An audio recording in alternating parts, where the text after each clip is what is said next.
Olá, Moacir Toledo. Vou trazer aqui para você mais um capítulo do livro Medicamentos Mortais e Crime Organizado. Esse livro é lançamento de 2016 do Dr. Peter Gottschi, que é um dos membros fundadores da colaboração Cochrane, que avalia trabalhos científicos, e ele é químico, é farmacêutico, médico, pesquisador, já trabalhou para a indústria farmacêutica, então conhece o modus operandi de produção e de marketing, de propaganda da indústria farmacêutica, e nesse livro ele traz vários casos em que a indústria foi apanhada fraudando, subornando, cometendo crimes, onde ela foi julgada e condenada ou fez acordos com delações premiadas de ex-funcionários, ex-diretores, que delatam as más práticas comerciais da indústria farmacêutica e que lesa muitas pessoas e também aos médicos. Vamos para a minha tela que eu vou te mostrar o livro. A gente vai comentar o capítulo 3 hoje. Poderá ficar um pouco longo, eu posso ter de dividi-lo. Aqui está então a capa do livro, para lembrar os medicamentos mortais e crime organizado, como a indústria corrompeu a assistência médica, como ela corrompe a assistência médica, lembrando que a maioria dos médicos está corrompida de maneira indireta, de maneira inadvertida. Ele está, como se diz no popular, viajando na maionese, prescrevendo, confiando naquilo, mas existe uma parcela que trabalha para a indústria, que recebe verbas da indústria para palestrar, para escrever de maneira fraudulenta, para favorecer os remédios de lançamento da indústria. Você pode olhar os recortes desse livro aqui no meu site, doutortoledo.com. Vindo aqui no site, você coloca medicamentos mortais aqui na busca, dá Enter e vai encontrar esse artigo aqui no site, os médicos e a indústria farmacêutica, e aqui você pode ver os recortes deste livro, então, Dr. Peter Gottschi. A gente já viu o capítulo 1 e 2, e agora nós vamos aqui para o capítulo 3, o crime organizado, o modelo de negócio das grandes empresas farmacêuticas. Diga-se de passagem, das grandes. Há as pequenas que fabricam medicamentos consagrados, já no modelo genérico, similares, e consegue pegar uma rebarba dessa indústria. Mas os grandes volumes de vendas são das grandes indústrias e elas é que são apanhadas violando as leis locais em cada país. Principalmente Estados Unidos, que o sistema judiciário apanha muito e faz muitos acordos, multando a indústria farmacêutica. A indústria fabrica medicamentos, né, que a diferença de um veneno são as doses. Todo medicamento pode ser um veneno se for feito na dosagem errada. E aqui o autor fala do Clostridium botulinum, né? A toxina botulínica, que 50 nanogramas matou metade dos macacos em um estudo científico. A dose de 1 grama, então, ela é suficiente para matar 10 milhões de macacos ou 10 milhões de seres humanos. E quem precisaria dessa informação? A indústria farmacêutica, que vende a toxina botulínica para as pessoas tratarem das rugas entre as sobrancelhas que aparecem com o envelhecimento. Então, a gente deveria usar medicamentos somente para coisas sérias, né, que ameaçam o nosso bem-estar ou a nossa vida, mas olha só, a gente usa medicamentos para coisas muito supérfluas. E uma dose errada desse medicamento pode matar. Então, por que que ele é aprovado? Um medicamento desses pode ser usado para assassinato ou suicídio. Por que, então, ele está aprovado? As relações éticas com profissionais de saúde são fundamentais para a missão de ajudar os pacientes. Isso é uma declaração da Associação das Indústrias, né? Um ponto importante para cumprir com essa missão é assegurar que os profissionais de saúde obtenham informações mais recentes e precisas disponíveis em relação à prescrição de medicamentos. Só que isso é eles mesmos que declaram sobre eles. E isso está muito longe de ser a verdade, como veremos aqui adiante, passo a passo, falando sobre o marketing das indústrias. Então, aqui para a ilustração, que nem mesmo a indústria mais mortal do planeta consegue resistir à tentação de divulgar besteiras para aumentar o consumo total de tabaco. Quer dizer, a Philip Morris, né, fabricante do Marlboro, cigarro, ela também diz que é preocupada com o bem-estar da pessoa. Ela diz aqui, ó, nossa meta é ser o mais bem-sucedido e respeitado e socialmente responsável produtor para o consumidor. Eles dizem que querem ser responsáveis, né? Socialmente responsáveis e respeitados para o consumidor. A fabricante de cigarro, uma dos consumos mais mortais e desnecessários para o ser humano. E vamos adiante. Aqui vamos falar da Pfizer. A Pfizer, famosa Pfizer, que faz aquele produtinho de RNA que se injetou em todas as pessoas após a pandemia, inclusive grávidas e crianças, coisa que impedimento ético de se aplicar substâncias em teste para grávidas e para menores de idade, se aplicou agora, se vendeu para todo mundo, né? A dona Pfizer, ó, em 2012, lembrar que esse livro é de 2016, ela pagou 60 milhões de dólares para encerrar uma investigação federal nos Estados Unidos sobre suborno no estrangeiro. A Pfizer não foi acusada de subornar apenas médicos, mas também administradores de hospital e reguladores de medicamentos em diversos países da Europa e da Ásia. Então, ela foi apanhada e teve de pagar. Então, aqui, ó, La Roche, outra fabricante, a maior traficante de drogas.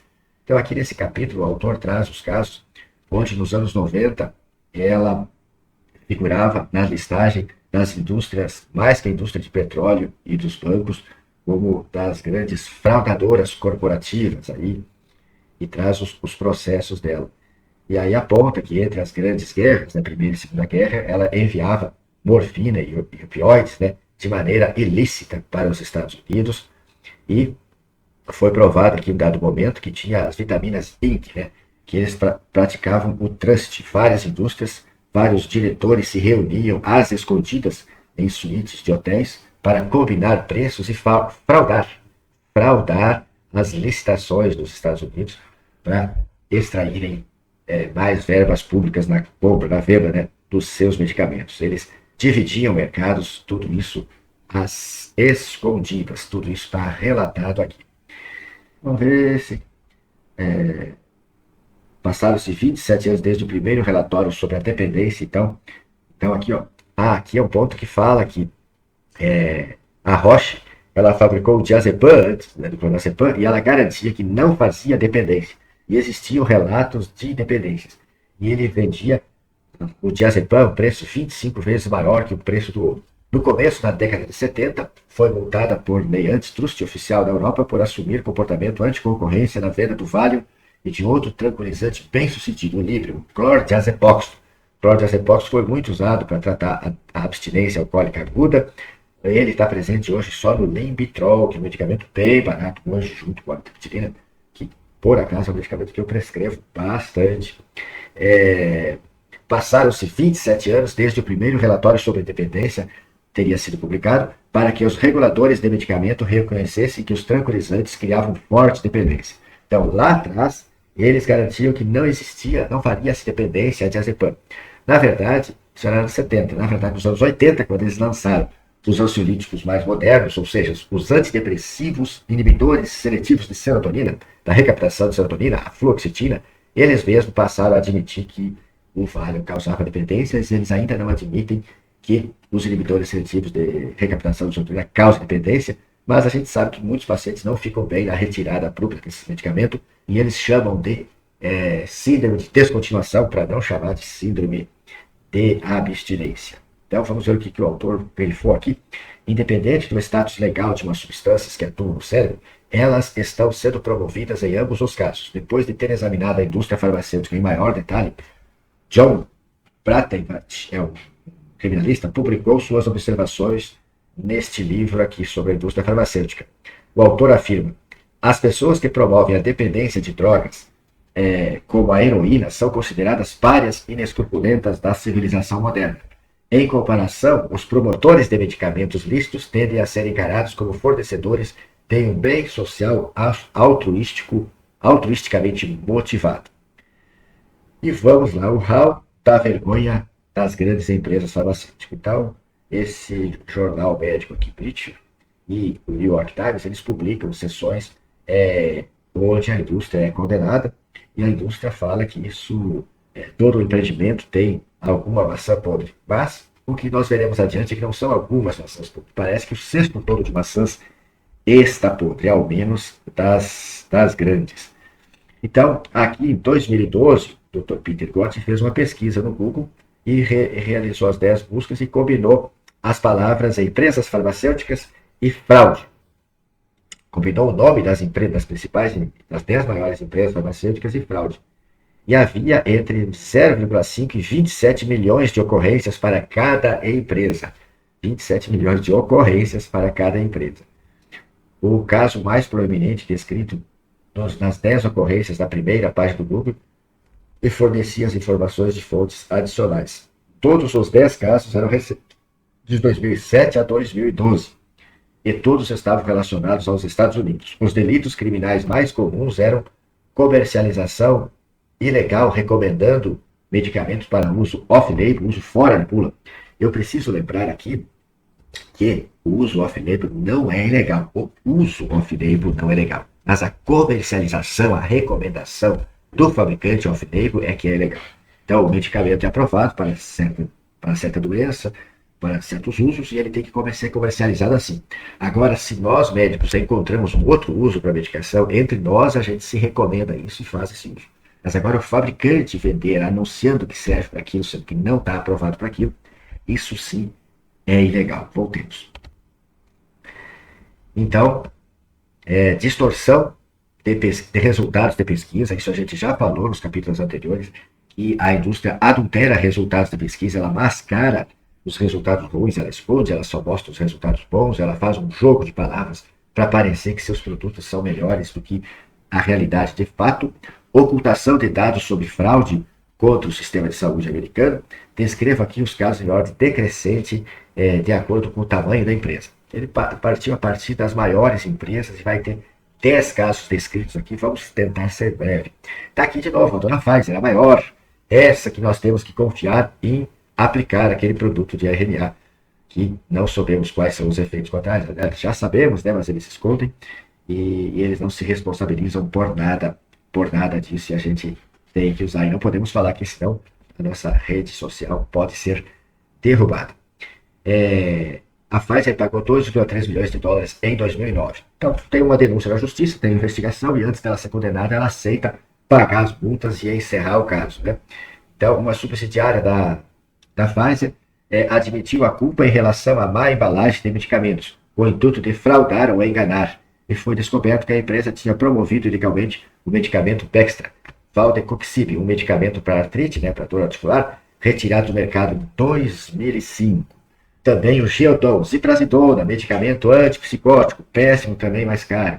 Civox, um antibiótico lírica, pregabalina, medicamento para epilepsia, que certamente eles propagavam para dor crônica, dor neuropática, aqui também é muito usado, mas a gente não vê funcionar tão bem assim.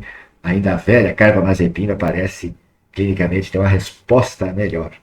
Então foi cobrado uma quantia de $1 bilhão para resolver as acusações que a Pfizer pagou propinas e ofereceu hospitalidade suntuosa para profissionais de saúde e incentivá-los a prescrever os 4 medicamentos acima. Então, essa hospitalidade suntuosa é quando a indústria farmacêutica oferece para os médicos, né, hotéis, resorts, né, passagens aéreas, inscrições em congressos, e esses congressos nada mais são de que um veículo de propaganda da indústria. Nós vamos ver como é que a indústria age dentro dos congressos para ludibriar os médicos, ludibriar os que não são comprados. Aqueles que já são comprados, ela não precisa ludibriar. Essa ela já está pagando na folha para eles prescreverem e indicarem aos outros médicos, formarem a opinião de outros médicos. E aqui, mesmo depois que o FDA tinha ordenado a Pfizer para parar com suas declarações sem embasamento, porque levantavam sérias preocupações com a segurança, pois a vancomicina é usada para problemas que ameaçam a vida, infecções estafilocócicas graves, resistentes à penicilina, né? A Pfizer continuou a dizer a hospitais e médicos que o Zivox salvaria mais vidas que a vancomicina. E isso aqui a respeito de um antibiótico. Tinha também lá a olanzapina, né? A seguir aqui a Novartis, outra das grandes, pagou $423 milhões em 2010. Isso foi relacionado ao trileptal, a oxcarbazepina. Oxcarbazepina é parecido com a carbazepina, é um antiepilético aprovado para convulsões parciais e nenhum outro quadro psiquiátrico. Porém, aqui eles também propagam como estabilizador de humor para a doença bipolar, também é usado para outras epilepsias, e eu, felizmente, sei que nunca receitei, nunca iniciei esse remédio para esse paciente, devo ter prescrito alguma vez para continuação de algum medicamento, quando eu não consegui convencer o paciente de retirar este medicamento e voltar lá para a carbamazepina mais antiga. A empresa comercializava ilicitamente o trileptal e 5 outros medicamentos, fazendo declarações falsas de serem submetidos aos programas de atenção à saúde do governo. Ela falava que tinha aprovações do governo para aquilo, mas não tinha. Falamos do trileptal. E agora aqui, ó, Diovan. Esse aqui eu adoro. Corriqueiramente eu encontro os pacientes tomando Diovan, que é valsartana para hipertensão, vindo dos colegas especialistas, e eu explico para os pacientes que não é o medicamento melhor do que a valsartana, é só uma questão de diferenciação de preço, onde o colega do consultório tenta não receitar o medicamento igual ao que tem no sistema público de saúde, para diferenciar o seu cliente dos pacientes do sistema público. E aqui outro medicamento para intestino irritável, causando problemas, que foi retirado, anodipino com valsartana,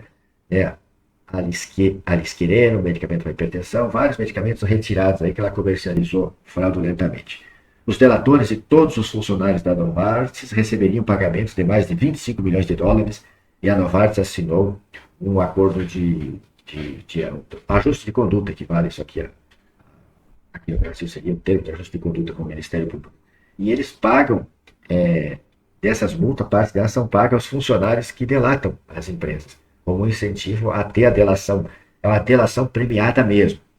A Sanofi, a Aventis, pagou 95 milhões de dólares em 2009.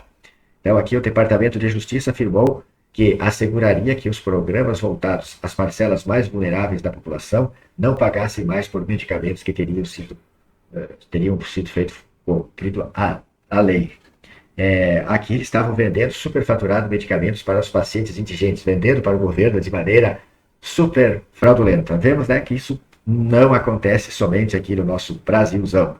A Glaxo pagou 3 bilhões de dólares em 2011, também por comercialização, indicando medicamento para uso off-label do Elbutrin, a famosa bupropiona, que é um antidepressivo. Eles propagaram para vender para anti-tabaco, propagam para vender para desatenção e também propagaram como medicamento para emagrecimento, o que era mentira. O Paxil, que é a paroxetina, a fluticasona, que é com salmeterol, que é medicamento para asma e bronquite, né? Rosiglitazona, medicamento para diabetes, o Lamictal, lamotrigina para epilepsia, que eles gostam de propagar também como medicamento antiepilético. Então, o Departamento de Justiça havia acusado o ex-vice-presidente da Glaxo, né, e o alto advogado da Glaxo, um ano antes de prestar falso testemunho e obstruir a Justiça Federal por comercialização ilegal do Elbutrin para perder peso. Isso era mentira. Tinha indicação para isso, como antidepressivo, medicação anti-tabaco, anti-tabagismo. Então, as acusações de fraude contra o sistema de saúde americano, por preços errados, também foram cobertas pelo acordo. Isso tudo foi incluído para encerrar o caso. Os delatores eram 4 empregados da Glaxo, inclusive um ex-gerente sênior e de desenvolvimento de marketing e o vice-presidente regional. A empresa ingressou também um ajuste de conduta. A AstraZeneca, que também fabricou as Vax aí durante essa pandemia, em 2010, pagou 520 milhões. Por quê? Por indicar o Seroquel, a quetiapina, um antipsicótico, medicamento para esquizofrenia. Mas como esquizofrênicos são poucos, pacientes de esquizofrenia se tornam pobres, não compram medicamentos caros, só o governo, eles tentam propagar para outras coisas, usando para crianças com transtorno de comportamento, idosos, demenciados, veteranos de guerra, prisioneiros, para usos não aprovados pela FDA, incluindo agressão para pacientes agressivos, para pacientes com Alzheimer, manejo do nervosismo, da ansiedade, do déficit de atenção. Como vão manejar déficit de atenção com antipsicótico? Não dá para imaginar. E até para hiperatividade, desatenção da infância, demência, depressão, transtornos de humor, transtorno de estresse pós-traumático e até para insônia. E pasme, eles tentam propagar esse medicamento hoje até para depressão. Nada mais depressor do que um antipsicótico. A tentativa é vender. Além disso, a empresa direcionou seu marketing ilegal para os médicos que normalmente não tratavam pacientes psicóticos e pagou propina para algum deles. Outros médicos foram enviados para resorts suntuosos para incentivá-los a indicar e prescrever o medicamento para usos não aprovados, o Seroquel. O delator recebera 45 milhões de dólares por ter delatado. Uma delação aí premiada. Então, isso é corriqueiro. Enquanto psiquiatra, o que a gente vê? Quase todos os pacientes que vêm, às vezes, de outro médico, de especialidade somática, do cardio, do neuro, do pronto-socorro, do clínico geral, do geriatra, muitas vezes eles chegam a gente já na psiquiatria já tendo usado 1 ou 2 ou 3 antidepressivos. Um medicamento que não é de urgência, não é da área do colega, eles manejam sem o menor pudor. Por quê? Porque os propagandistas estão visitando. O xodó dos propagandistas é indicar que os médicos prescrevam, receitem esse talopram antidepressivo para todos os problemas de ansiedade e depressão, indiscriminadamente. É quase impossível a gente receber um paciente virgem de tratamento de psicotrópicos vindo para a clínica psiquiátrica. Eles tentam vender de todo jeito. A multa foi pequena, porque o medicamento vendeu 4,9 bilhões de dólares em 2009 e ele pagou só 520 milhões. Quer dizer, ele não pagou um oitavo, pagou 10% do que vendeu. A AstraZeneca negou a infração, embora os delitos fossem óbvios. A Procuradoria-Geral dos Estados Unidos declarou sobre eles: estes não são crimes sem vítimas. Atos ilegais por empresas farmacêuticas e declarações falsas contra o sistema de saúde podem colocar a saúde pública em risco, corromper decisões médicas por profissionais de atenção à saúde e tirar bilhões de dólares do bolso dos contribuintes. E aqui, vamos falar da Roche de novo. Convenceu os governos a estocar Tamiflu. Alguém lembra aí do Tamiflu? Em 2009 houve outra pandemia, ou talvez fraudemia, que se prescreveu muito oseltamivir, que foi aprovado lá nos Estados Unidos de maneira totalmente equivocada. O fabricante afirmava que diminuía cerca de 60% das internações, das complicações secundárias, das infecções do trato respiratório inferior em 55%, mas eles não apresentaram ao FDA esses estudos. E depois do uso clínico do medicamento, se evidenciou que as complicações respiratórias do trato respiratório inferior reduziam-se de 12% para 8% apenas, com um P que não foi significativo. Então, foi absolutamente fraudulento o que a indústria falou, que prometeu de benefício do Tamiflu, e o governo da Europa e dos Estados Unidos gastaram bilhões estocando e distribuindo esse medicamento, que não teve resultado positivo. E agora, durante essa nossa última pandemia aqui no Brasil, por exemplo, falavam mal de medicamentos sintomáticos que se usavam, como corticoide, como outros medicamentos que terminam em quina e tina, e que a gente não pode falar o nome do canal, ser derrubado o canal, e que eram medicamentos baratos, e ainda assim eu lembro que trabalhei na enfermaria de Covid, se pedia esse Tamiflu para fazer para os pacientes internados, e aqui está se falando que ele não trouxe benefícios para as gripes virais aqui. E aqui fala que o FDA inicialmente não aprovou, mas a fabricante fez carta para o FDA e fez pressão política junto do Senado e acabou aprovando o medicamento. Aprovando o medicamento e foi vendido. Número 7 aqui, a Johnson & Johnson também fabricou uma Vax aí de dose única da Janssen, subsidiária. Johnson & Johnson, Janssen uma é dona da outra, né, subsidiária da Janssen, a Johnson & Johnson, 1,1 bilhão de dólares em 2012.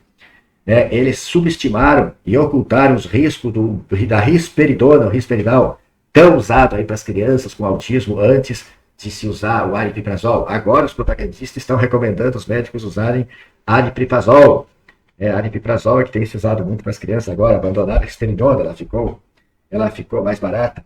Então, eles omitiam que o risperidona tinha aumento de peso, que tinha aumento de pressão, que tinha riscos cardíacos, risco para diabetes. Eles omitiam isso e vendiam. Então, foram condenados a pagar multa por omitirem esses riscos também. Risco para os idosos. A empresa não informou a Omnicare, ou membros da equipe de vendas da Janssen, que o FDA tinha advertido a empresa que comercializar a risperidona, o risperdal, como seguro e eficaz em idosos seria falso e enganoso, porque o medicamento não tinha sido adequadamente testado nessa população. Ou que o FDA tinha rejeitado a tentativa da empresa de conseguir a aprovação de comercializar o risperdal para o tratamento dos distúrbios psicóticos comportamentais da demência. Então, eles indicaram isso sem ter os estudos, eles indicaram para os sintomas psicóticos da demência. Hoje em dia a gente usa, é melhor do que usar uma tipo olanzapina, que causa mais diabetes, mais grande peso, mas o fato é que pode usar, mas teria que se falar isso. Quando se fala que é seguro, deixa o médico muito mais liberado para receitar e deixar os pacientes sob risco. A Merck, 670 milhões de dólares devido à fraude contra o sistema dos Estados Unidos. Então, sobre qual medicamento, acho que aqui não aponta também, é sempre pago propina aos médicos e hospitais para induzir-os a prescrever seus medicamentos. Então, aqui é quando a indústria está pagando secretários de saúde, médicos, hospitais, diretores, para comprarem mais dos seus medicamentos, indicarem mais os seus medicamentos. A Lilly, 1,4 bilhões por comercialização ilegal em 2009, a respeito da temerosa olanzapina, que é olanzapina, o antipsicótico, que felizmente eu nunca iniciei para o paciente olanzapina, sempre é mantendo o paciente que eu não consigo retirar, mas foi campeão de vendas entre 1996 e 2009, e é um péssimo medicamento, causa muita hipertensão, diabetes, ganho de peso, síndrome metabólica, ele causa nos pacientes. E eles tentam vender até para depressão, mas é um antipsicótico exclusivo para uso na esquizofrenia. Os propagandistas também têm o modus operandi, aqui no Brasil pelo menos, de induzir os médicos a prescreverem laudos para medicamentos especiais, porque ele é um medicamento especial entregue pelos governos dos estados para o SUS para a esquizofrenia. Mas os propagandistas ensinam os médicos a preencher o laudo de medicamentos especiais de pacientes idosos, de crianças com problemas de comportamento, de idosos demenciados, preencherem com esquizofrenia, falsificando o laudo do paciente para obter do Estado, porque a indústria está vendendo para o Estado é obrigado a entregar para o paciente, mesmo quando o médico falsifica. Ninguém vai atrás de verificar que aquele laudo é falso, então se entrega, se extrai dinheiro dos cofres públicos para entregar medicamentos ruins para as pessoas. Abbott desce 1,5 bilhão de dólares por cometer fraude contra o sistema americano de saúde. Aqui fala sobre o Depakote, Valproato, ácido valproico, o Depakote, medicamento para epilepsia, que eles acabaram vendendo também para usos não recomendados, né? Eles também fizeram uso. Os crimes são repetitivos. O autor conclui que os crimes são repetitivos. Então, se as 10 maiores empresas, procurando no Google por fraude, criminoso, ilegal, FBI, propina, improbidade, acordo, suborno, culpado, delito, todos esses se encontram muito cruzados com essas 10 maiores empresas. Ele cita vários outros casos aqui, como Ketec, que é a teritrobicina. Eu lembro do lançamento lá por 2010 desse medicamento aqui no Brasil, para infecção respiratória. O medicamento fez várias mortes por insuficiência hepática e lesão hepática grave. Mesmo assim, o FDA teve que manter a liberação dele por causa de pressões políticas que sofreram lá. E eu vim olhar aqui o Ketec, e onde fala que pacientes com insuficiência hepática leve, moderada ou grave, a menos que a função renal esteja, não é necessário ajuste posológico para pacientes com insuficiência hepática leve, moderada ou grave. E, no entanto, esse medicamento é capaz de causar lesão hepática, e ele está presente aqui no Brasil, esse Ketec sendo comercializado aqui ainda pela Sanofi, uma daquelas condenadas lá. Então, cita vários outros casos aqui, AstraZeneca de novo, Janssen. Aí fala aqui no Reino Unido, foi comprovado que ele tinha uma relação ruim, incestuosa entre a indústria e o sistema público de saúde, mas infelizmente os operadores do sistema de saúde britânico lá vieram a declarar que a parceria entre o governo, entre o serviço público e as empresas de saúde, as empresas da indústria farmacêutica é benéfica e traz muitas vantagens e oferece medicamentos que debelam as doenças, como se para tratar as doenças o importante fosse medicamentos e não as melhorias no estilo de vida. Aqui está falando sobre medicamentos similares aos opioides, né, que diziam que não tinha risco, mas que eram similares à morfina, que não teriam risco de fazer dependência, mas faziam também. Ficou provado que faziam tanta dependência, matou muita gente por dependência, por overdose. E o crime é organizado. Então, aqui que está falando o Comitê de Saúde da Câmara Britânica dos Comuns examinou a indústria de medicamentos em detalhes, descobriu sua influência era enorme, fora de controle. Mesmo assim, o que veio declarar o sistema de saúde oficialmente? Que esse relacionamento com parceiros da indústria, né, a responsabilidade de saúde pública do governo em resposta, que o relacionamento de parceiros entre governo e indústria traz muitos ganhos e muitos remédios inovadores, com enorme impacto sobre os desfechos em saúde. Ou seja, estão combinados ali, suspeitas, né, que estão combinados entre governo e membros da indústria para manter essa relação prejudicial à saúde das pessoas, mas que oferecem ganhos mútuos. Tem um ponto aqui que fala que esses operadores de saúde geralmente são ricos e com riqueza advinda da indústria. e não de outra forma. Mas eu acho que eu não vou encontrar esse trecho aqui. No começo do capítulo se perguntou se estamos enxergando uma maçã podre, solitária, ou se o cesto todo está cheio delas. O que estamos vendo é crime organizado e uma indústria que está completamente errada. Então, aqui está. Na América Latina, os cargos como ministros de saúde ou secretários de saúde são avidamente procurados, pois esses ministros são quase invariavelmente ricos com a riqueza proveniente da indústria de medicamentos. Então, é por isso que se vê muitas indicações de se tomar as vacs, por exemplo, aí sem qualquer indicação médica, mas as secretarias de saúde aí disponibilizando, fazendo cerco, pondo a gente comunitário de saúde para ir atrás das pessoas vacinarem, sem ter qualquer indicação, porque vender algo que as pessoas precisam, para quem precisa já dá lucro, imagina vender algo para quem não precisa, para quem não é indicado, para todo mundo e várias vezes, em várias doses. Isso eu quero que vocês pensem. Esse capítulo 3 aqui se encerrou. No próximo nós vamos falar aqui, ó, vai ser poucos pacientes beneficiam-se dos medicamentos que ingerem. Então, a gente vai falar do poder placebo, das coisas aí que muitas vezes o paciente acha que se beneficiou, mas na verdade não se beneficiou. Eu vou ler e vou trazer os comentários aqui para você também. Eu separei aqui só para você ter uma ideia sobre os antipsicóticos, que é a minha área. Aqui, ó, temos o Invegatrinza, um antipsicótico injetável, Trinza, porque é para 3 meses, tem o Consta, que é para 2 meses, custa só R$ 8.890. Nem o governo compra isso aqui. Eles botam esse preço por causa do garantismo constitucional. Se algum médico for convencido pela indústria a prescrever esse medicamento, o paciente terá de entrar na justiça para o juiz determinar que o Estado compre para entregar. Eu nunca precisei usar isso daqui. E temos a olanzapina, né, que foi campeão de vendas, o Ziprex, são referência, está aqui, ó, R$ 1.400. Já existem outros genéricos aí na faixa de R$ 400, R$ 500, já barateou, mas ele custava isso aqui já lá nos anos de 2004, 2005, época que eu saí da residência, já custava R$ 700 quando eu estava na residência. Era muito caro. A gente não vai ver figurar esse daqui, ó, haloperidol, 5 miligramas, caixa para 20 dias, R$ 15. Para 30 dias vai ser o quê? R$ 22 aí. E aqui para 30 dias, R$ 1.400. Aqui para 3 meses, R$ 9.000 quase. E aqui, estranhamente, o medicamento mais antigo, mais barato, é o que tira a gente das emergências psiquiátricas, o que a gente precisa usar na hora do vamos ver, a hora do apuro, a gente usa ele, tem apresentação injetável, a gente não vai ver ele figurar aqui dentre as fraudes. Mas quase todos os autores falam para não usar mais esse medicamento, falam para usar Ziplexa, Seroquel, olanzapina, né? Todos aqueles que foram vastamente apresentados aqui no livro como sendo medicamentos envolvidos nas fraudes da indústria. Voltemos aqui para finalizar, então. Se você gostou de algum aspecto aqui, por favor, dá teu like. Se não gostou, também dá teu dislike. Aguardo seus comentários aqui abaixo.